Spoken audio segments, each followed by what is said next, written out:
어느 날 예수님을 잘 믿는 한 초등학교 학생이 있었어요.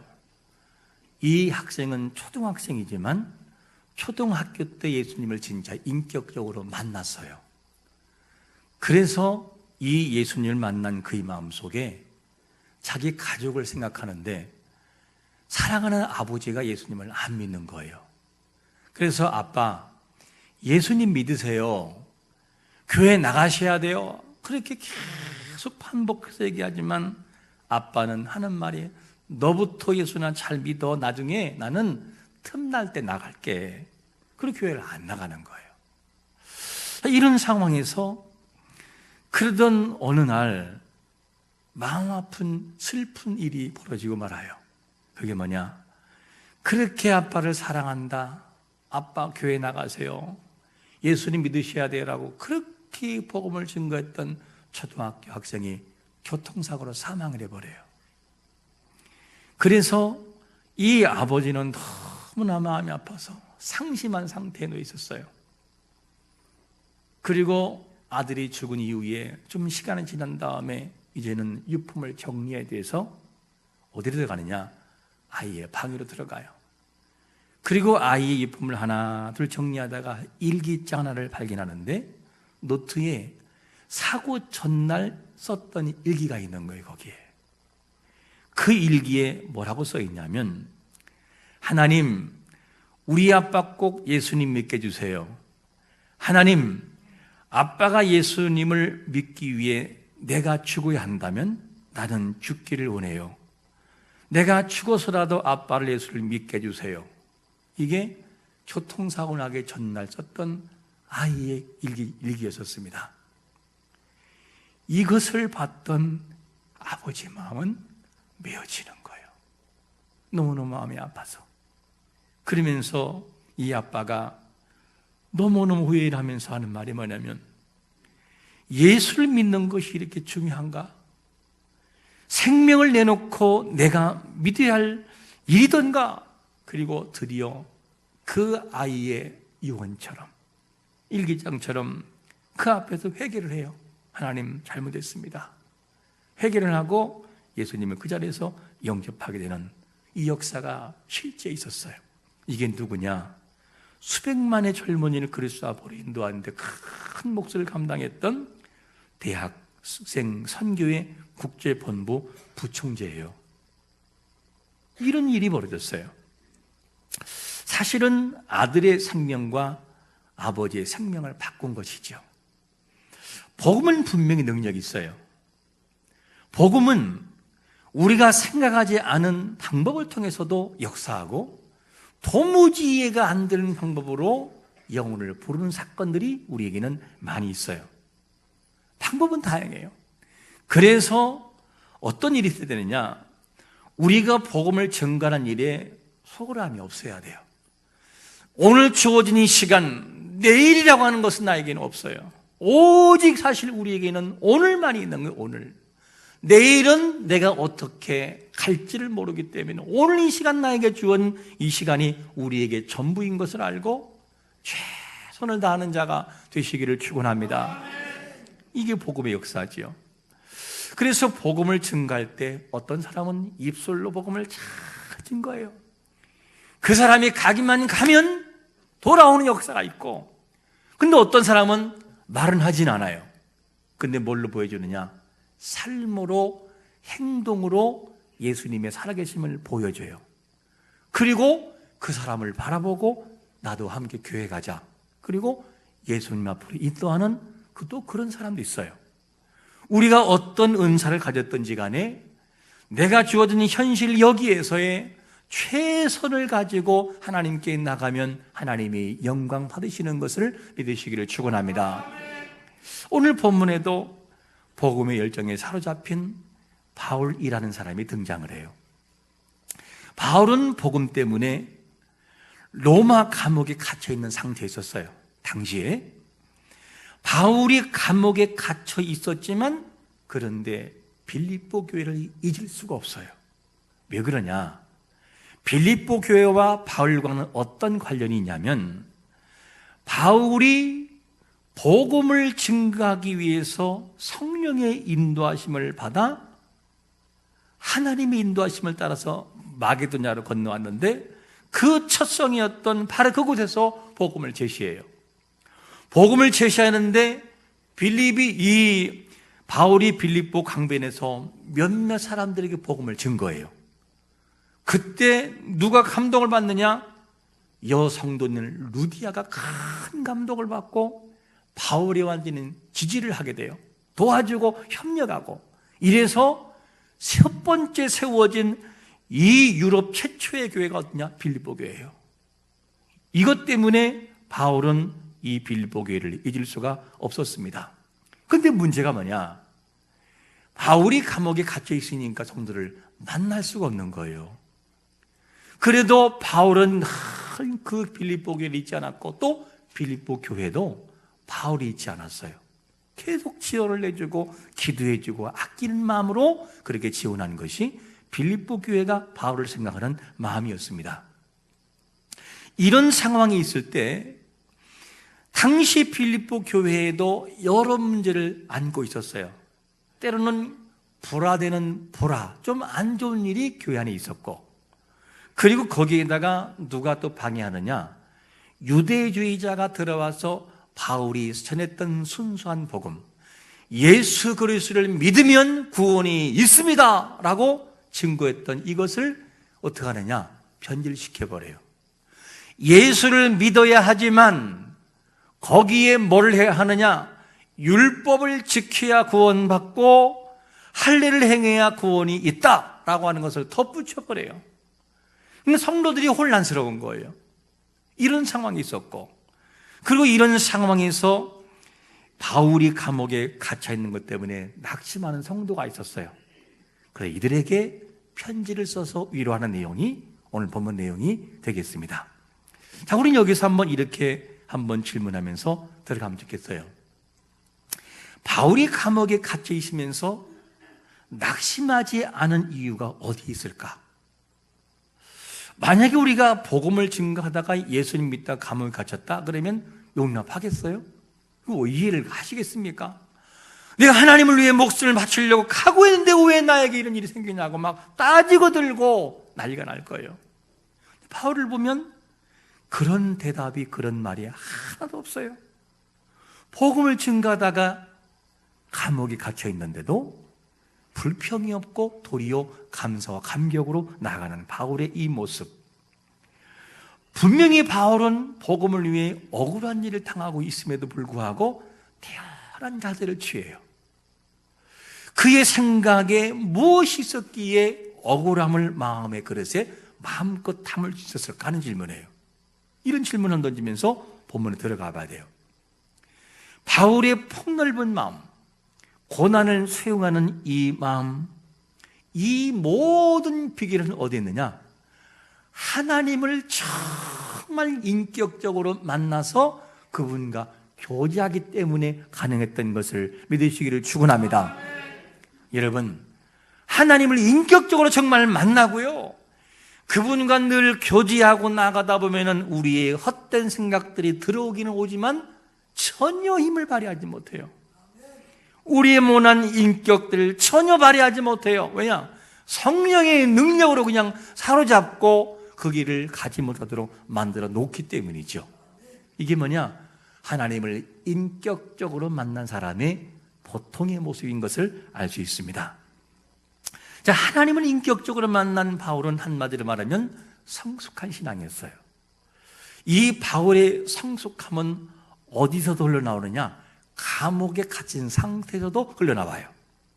자, 그러면 바울이 감옥에 갇히고 고난이 다가왔을 때에 이 고난을 어떻게 수용하느냐? 첫 번째로 이렇게 고백을 합니다. 복음 전파의 진전이 됐다, 이렇게 표현돼요. 한번 12절을 같이 한번 읽어볼까요? 우리 시작. 형제들아, 내가 당한 일이 도리어 복음 전파의 진전이 된 줄을 너희가 알기를 원하노라. 할렐루야. 야, 어떻게 이런 고백을 할 수 있을까? 여기서 바울이라고 하는 이 사람을 보게 되면 분명히 자기는 지금 고난받고 있어요. 감옥에 갇힌 것도 뛰어넘어서 죽을 수도 있어요. 이런 상황인데 뭐라고 하냐면 나의 갇힌 이것이 도리어 복음을 위해서 크게 확산되는 일이 됐다, 이렇게 고백을 해요. 자, 그러면 여기서 말하는, 좀 더 쉽게 말씀드리면, 여러분, 내가 감옥에 갇힌 건 사실이지만 걱정하지 마세요. 내가 갇힘으로 보세요, 나중에 하나님의 역사가 더 크게 이루어질 것이고 더 놀라운 역사가 이루어질 것입니다. 걱정하지 마세요. 이런 말하는 거죠. 여기서 진전이 됐다라고 하는 이 진전이라는 단어가 주로 어떤 때 사용되냐면, 군대가 예를 들어서 산을 지나가야 되고 숲으로 지나가야 돼요. 그때 앞에 있는 앞에 나간 사람들이 모든 길을 다 준비해 놔요. 그리고 군대가 그 길을 지나간다. 이것을 진전이란 단어예요. 그러니까 바울은 지금 뭐냐면 하나님의 영광과 복음을 위해서 먼저 감옥에 들어갔고, 나의 이 감옥 생활을 통하여 반드시 하나님의 역사가 더 크게 번질 것이다, 이 얘기를 하고 있어요. 자, 여러분, 우리는 한번 이 바울의 모습을 바라보면서 이렇게 한번 물어봐야 돼요. 바울은 감옥에서 내가 살든지 죽든지 그리고 내가 고난이 있든지 없든지 나를 통하여 복음이 증거되면 나는 그것으로 만족한다라고 생각한다면, 자, 그렇다고 한다면 여러분, 여기서 우리가 살아가면서 예측하지 못한 고난과 아픔을 당할 때 우리는 어떤 태도를 보이는가를 봐야 돼요. 바울은 분명히 고난이 왔을 때에 긍정적으로 믿음으로 바라봐요. 우리가 예측하지 못한 일을 당할 때 혹시 이러진 않나요? 하나님, 내가 뭘 그렇게 잘못했다고 나에게 이런 고난을 주십니까? 내가 하나님 앞에 기도를 안 했습니까? 그렇다고 주일 예배를 빠졌습니까? 대체 무엇이 나에게 고난이 이유입니까? 말씀 한번 해보세요. 내가 어떻게 여기서 일어서라고 나를 이렇게 고난을 주시냐고 그렇게 물을 수 있을 거예요. 보통 사람들은 그렇게 말합니다. 누구든 형통을 원하지 않는 사람 없어요. 저도 형통했으면 좋겠어요, 매사에. 그리고 늘 기뻐하고 할렐루야 찬양하면서 나갔으면 좋겠어요. 여기 계신 모든 분들도 이왕이면은 책망과 모든 분냄보다는 큰 복을 받기 원하는 것이 사람들의 마음이에요. 그런데 우리에게는 모든 것이 그대로 되는 것은 아니에요. 내가 예측하지 못한 그 일이 나에게 덜컥 다가와가지고 마음에 기쁨을 잃어버리고 슬픔에 잠길 수 있어요. 그런데 바울은 뭐냐면 그 고난이 분명히 부닥쳤음에도 불구하고 불평이라는 단어가 안 나오고 원망이 안 나와요. 도리어 뭐라고 하느냐? 여러분, 내가요 감옥에 갇힌 것이 복음을 위해서 더 좋은 일이 있을 것입니다, 이런 말을 해요. 때로는 우리에게 바울과 같이 갇히는 역사, 고난이 곧 우리를 성숙하게 만들 때가 있어요. 지금은 이해가 안 될 수 있어요. 도무지 이해하려고 해도 이해가 안 될 때가 있는데, 그런데 자세히 따져보면 하나님이 일할 일이 있다는 것이죠. 믿음이 없는 보통의 사람들은 고난이 다가오면 금세 불평하고 원망을 해요. 근데 믿음의 사람의 특징이 뭐냐면, 그래, 뭔가 이유가 있을 거다, 분명히 뭔가 있을 것 같아. 그리고 원망하는 것이 아니라 하나님의 뜻을 하나하나 헤아려 봐요. 그리고 그게 은혜였구나. 그리고 감사하려고 노력을 하고 몸부림치는 것이 뭐냐면 이 믿음의 사람들의 모습이라는 사실을 아셔야 됩니다. 여러분, 지금은 이해가 안 돼도 하나님의 선한 길로 인도할 때가 온다는 사실을 항상 믿고 나아가시기를 축원합니다. 바울이 자신에게 찾아온 감옥이 복음의 진전을 위한 긍정적인 모습을 봤다면, 그러면 이런 경우는 어떨까? 자신이 감옥에 투옥된 것을 알고 바울을 이기려고, 그리고 바울을 질투하는 마음을 가지고 악감정을 가지고 복음을 증가하는 것을 바울이 알았을 때 이 기분은 어떨까? 그때도 바울이 뭐라고 말하냐면 두 번째로 이렇게 표현돼요. 그리스도가 전파되는 것으로 나는 만족한다는 거예요. 야, 17절에 보니까 이렇게 말하잖아요. 그들은 나의 매임의 괴로움을 뭐하게 하려고요? 더하게 할 줄로 생각하여 순수하지 못하게 다툼으로 그리스도를 전파한다는 거예요. 이게 무슨 말이냐면 빌립보 교회 안에는 두 종류의 사람들이 있었어요. 첫 번째 종류는 뭐냐면 바울이 감옥에 갇힌 것을 알고 더 열심히 기도하고 내가 바울의 뒤를 이어서 복음을 제시해야 된다. 그리고 목숨을 거는 사람이 있었고 또 한편으로는 질투심이 있어. 질투. 이게 무슨 말이냐? 바울을 별로 안 좋아해요. 그러니까 바울이 감옥에 갇혔다라는 소식을 접하자 그러면 그렇지 잘 됐어. 그리고 바울을 누르고 자기가 올라가려고 하는 악감정이 있는 사람들이 있었다 그 말이에요. 두 번째, 이 사람들이 뭐라고 하냐면 그들이 나의 매임에 괴로움을 더하게 할 줄로 생각하여 순수하지 못하는 마음으로 다툼으로 증가한다는 거예요. 복음을 증가하기는 증가하는데 안 좋은 것으로 방법을 동원해서 한다는 것이죠. 사람이 질투심이 너무 과하면 힘들어져요. 과거에 이런 분을 봤어요. 사역을 하는데 이 사람은 남에게 지고는 절대 못 살아요. 치는 걸 싫어해요. 하면 무조건 1등 해야 되고 자기 이름이 높아져야 돼요. 그러니까 너무너무나 피곤하게 사역하는 분을 봤어요.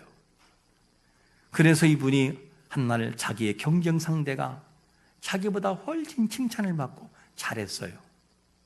그러니까 잘하니까 뭐라고 하느냐, 이분이 그 분을 못 이겨서 엉엉 울어요. 남자는 아니에요. 엉엉 우는 거예요. 막 이거를 들켰어요. 내가 뭐 저보다 뭐가 못나가지고 내가 이렇게 이런 대우를 받았냐고. 잘못 대한 것도 아니고 저 스스로가 분을 못 이겨서 엉엉 우는 거 뒤늦게 그 사실을 알았어요. 분을 못 이겨서 내가 저보다 못한 위치였기 때문에 우는 이 모습. 열심은 좋고 열정은 좋으나 그런 분들에게 있는 것이 뭔지 알아요? 다툼이 있더라고요. 다툼. 이래서 분위기를 망가지게 하는 그런 모습을 보았어요. 근데 여기서 말하는 이 사람 뭐냐면 이 사람들은 바울을 안 좋아하는 거예요. 바울이 안 되기를 바라고 바울이 안 되는 것은 곧 나의 기쁨이에요. 그 기회를 삼아서 감옥에 갇힌 것을 알고 바울을 어떻게 하든 자격을 밟고 넘어서기 위해서 그냥 더 열심히 막 하는 거예요. 이 소식을 바울이 들었을 때 어땠을까 기분이? 바울은 뭐라고 합니까? 그러하여도 나는 개의치 않습니다. 비록 그런 방법으로 그들이 나가 안 되기를 바라는 마음을 가지고 복음을 제시해도 그로 인하여 복음이 증거되고 예수가 증거된다면 나는 감사합니다 하는 이 고백이에요. 참 성숙한 그런 모습이죠. 이 마음을 어디에서 표현하고 있냐면 본문 18절에 보니까 이런 말씀을 해요. 우리 한번 같이 읽어봅니다. 시작. 그러면 무엇이냐? 거칠애로 하나 참으로 하나 무슨 방도로 하든지 전파되는 것은 그리스도니 이로써 나는 기뻐하고 또 아니 기뻐해도 한 번만 기뻐하지 기뻐하고 또 기뻐한다는 거예요. 이게 뭐냐? 하나님을 만난 자들의 성숙함인 것을 믿으시기를 축원합니다. 얼마나 멋있어요. 그런 바울의 옆에 있다면 어떻게 예수를 안 믿겠어요? 그런 신앙 가지고 살아가는데 어떻게 본이 안 되겠냐 한 얘기죠. 너무너무나 멋있게 그렇게 나가요. 여러분, 우리 마음 깊은 곳에 마음의 그릇과 믿음의 그릇이 크면 클수록 많은 걸 담는다는 거예요. 이 앞에 있는 컵이 있어요. 이 컵이 있는데 아무리 좋은 것을 들어봐도 금이든 물이든 황금이든 다이아몬드든 들어보면 요만큼밖에 못 들어가요. 더 이상은 넘쳐 흘려버려요. 그러나 그 마음에 다라 같은 마음이라면 몇 길 들어봐도 더 찾아낸다고 말이죠. 우리 마음 중심이 예수님을 만난 사람들이라면, 그리스도를 통해 성숙한 사람들이라면 믿음의 성숙도가 한 주먹에서 한 팔로 넓어지기를 축원합니다.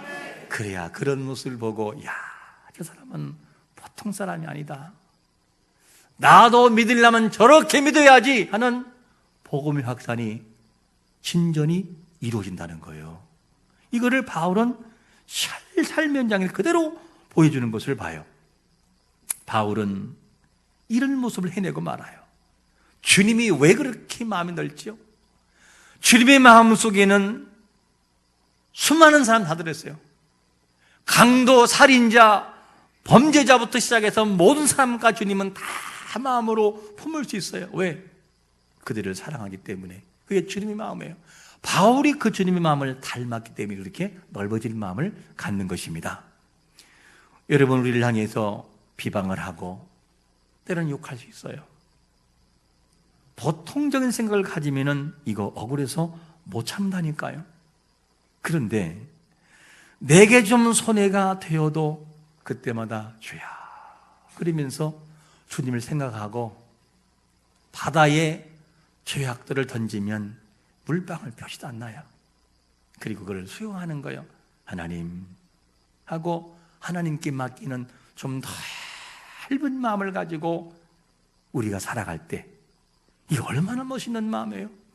그런 마음 속에 앉게 될 사람이 있고 안 변할 사람이 있을까? 우리가 그 삶을 살아내지 못하기 때문에 그동안 옹졸한 모습으로 살아갈 때가 많았어요. 여러분, 우리를 향해서 애매하고도 억울한 말과 이런 일을 할 때 원수 갚으려고 하지 마세요. 그냥 하지 말고 정말 하나님께서 이 모습을 보고 있다는 것을 기억하면서 하나님 앞에 아버지하고 맡겨보세요. 한번 어떤 역사가 벌어지는지.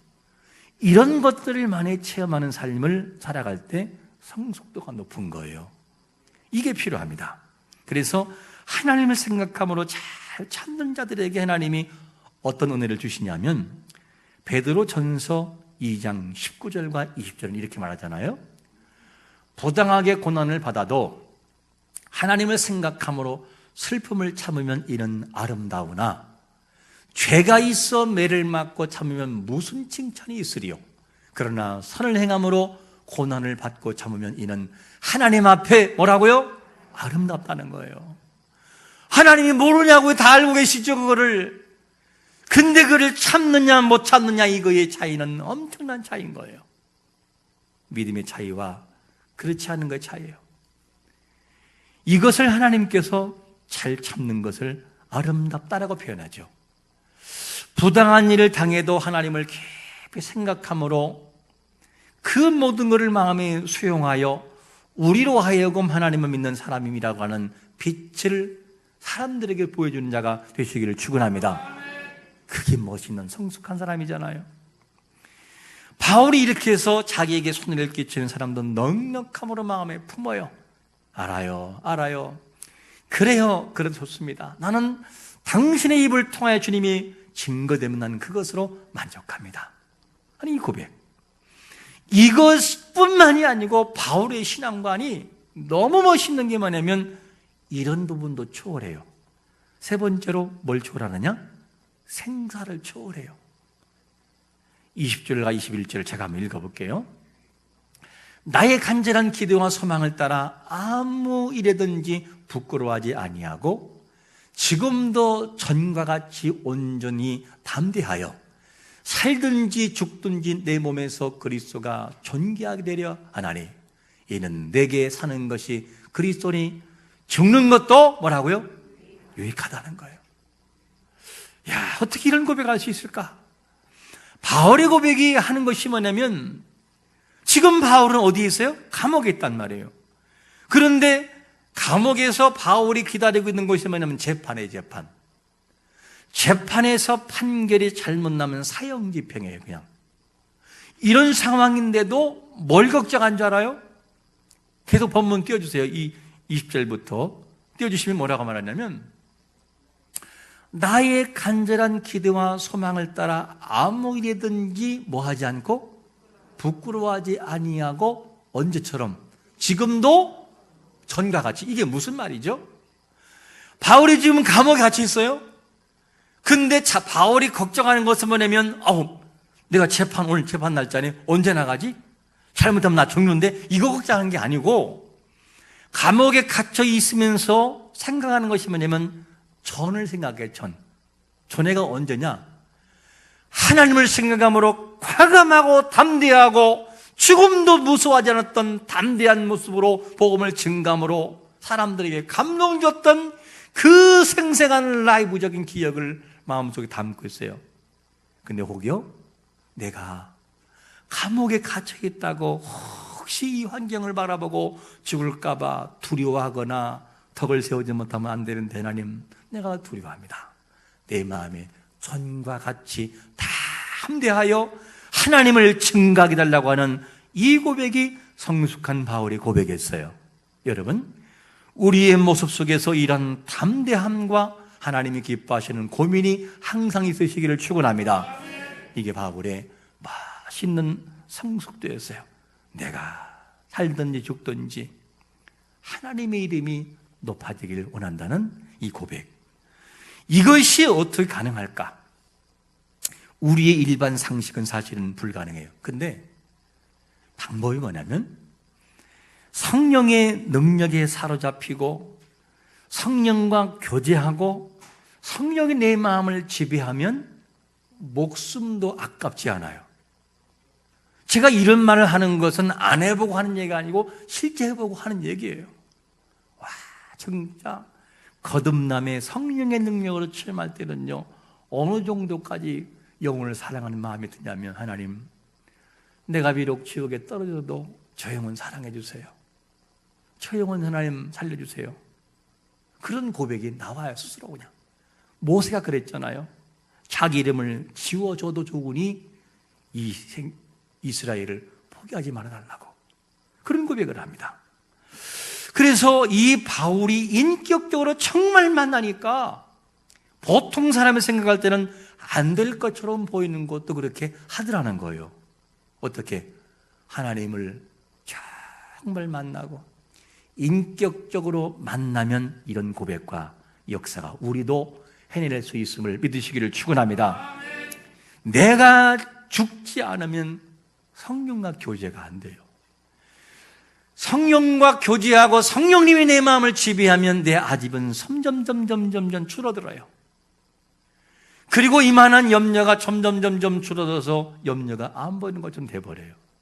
그런데 내가 살아있으면 성령의 역사가 이루어지지 않아요. 왜? 내가 역사하기 때문에. 그래서 나를 죽이고 성령이 내 마음속에 들어오는 역사가 꼭 필요한 것입니다. 그래서 우리는 항상 하나님 앞에서 믿음으로 자복하고 나를 처복종시키는 훈련이 있어야만 돼요. 그래야 복음의 역사가 이루어진다니까요. 빌리그레엄 목사의 외손자 툴리안 차비치가 이 목사님이 쓴 Jesus All, 예수로 충분합니다라는 그 책의 내용에서 이런 내용이 담겨 있잖아요. 무덥고 아주 더운 여름날 이 아프리카 도를 걷고 있던 조셉이라는 사람이 있는데 누군가로부터 복음을 들어요. 복음을 딱 듣는데 마음이 뭉클하고 뜨거워지고 진짜 예수가 믿어져요. 그래서 너무너무 감격스러워 감사해서 조셉이라는 마음과 생각 속에 첫 번째 드는 생각이 뭐냐면 빨리 가서 자기 마을 부족에게 예수님을 증거해야지, 이 생각으로 뛰어들어갔어요. 그리고 집집마다 다니면서 십자가의 은혜와 그 예수님을 증거했어요. 근데 조셉은 분명히 생각해서 이렇게 기쁜 복음이 분명히 그들에게 먹혀 들어갈 것이다 라고 했는데 무슨 일이 벌어졌냐?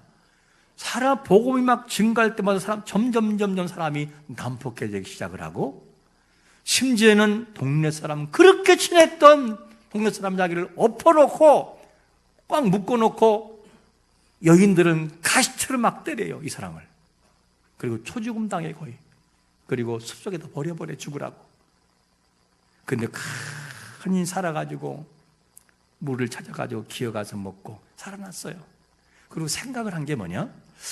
내가 예수님을 잘못 증거했나? 처음 들을 때 복음을 잘못 증거했나 하고 곰곰이 생각해보고 혹시 이럴지 모르겠다 하고 다시 들어가 복음을 증거해요. 죽다 살아난 조셉이 이번에는 무슨 일이 있을까? 이번에도 어떤 일이 있느냐? 또 엎드려 세우더니 막 발로 차고 막 그만 죽이고 얘들은 가짜가 막 때리기 시작을 해요. 또 버려요. 이제는 죽을 것 같아요.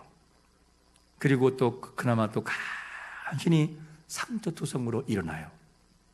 그러고 난 다음에 이 조셉이 생각할 때 나는 그래도 마을로 돌아가야 된다. 부족 돌아가서 복음을 증거해야 된다. 또 걸어가요. 세 번째 딱 가니까 말을 듣지도 않아요. 바로 그냥 주먹이 날라오고 그냥 그 사람을 초죽음시켜요. 얼마나 많이 맞았는지 마지막 기절하는 순간에 딱 떠오르는 것이 뭐냐? 여인의 눈에서 흘리는 눈물, 그리고 딱 목숨이 끊을 정도가 됐어요. 기절해버린 거예요. 그리고 한참 있다가 깨어났는데 보니까 침대에 누워있어요. 무슨 일이냐? 얼마 전까지 자기를 죽이려고 그렇게 팼던 사람들이 이제는 자기를 살리려고 그래요. 뭘 보고 감동받느냐? 자기 목숨을 내올 정도로 복음을 제시하는 저 복음 예수가 뭔가 있지 않겠느냐? 그리고 전 부족에다 예수님을 영접하게 돼요. 이런 일이 벌어졌어요. 여러분, 복음은 분명히 능력이 있어요. 근데 그 복음이 복음되기 위해서는 뭐가 필요하느냐? 수고와 헌신이 따른다는 거예요. 어떤 복음은 예수 믿으세요.